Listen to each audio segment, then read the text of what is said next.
efekti në buxhet është, domethënë, i konsiderueshëm, Emanuela, në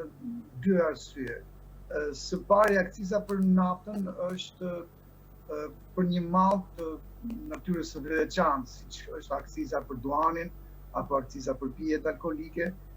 dhe zakonisht mbahet nga të gjitha vendet në botë. Por e veçanta e çmimit të naftës tek ne është që kjo akcizë merret nga, si thua, direkt nga pikat e pakicës. Dhe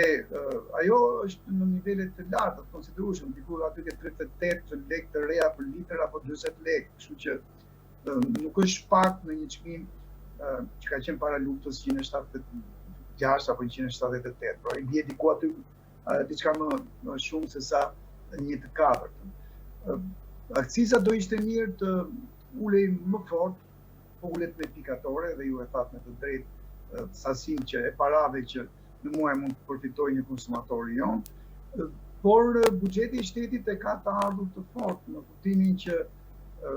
nëse flasim për rreth 740.000 ton naftë të konsumuar, sepse aq importojmë, ne dimë që të gjithë naftën që importojmë dhe e konsumojmë, bëhet fjalë diku aty ke 180 milion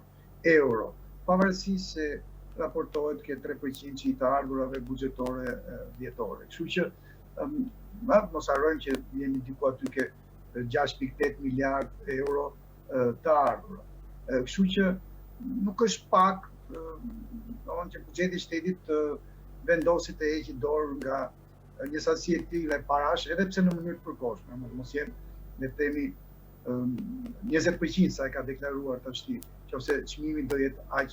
i lartë.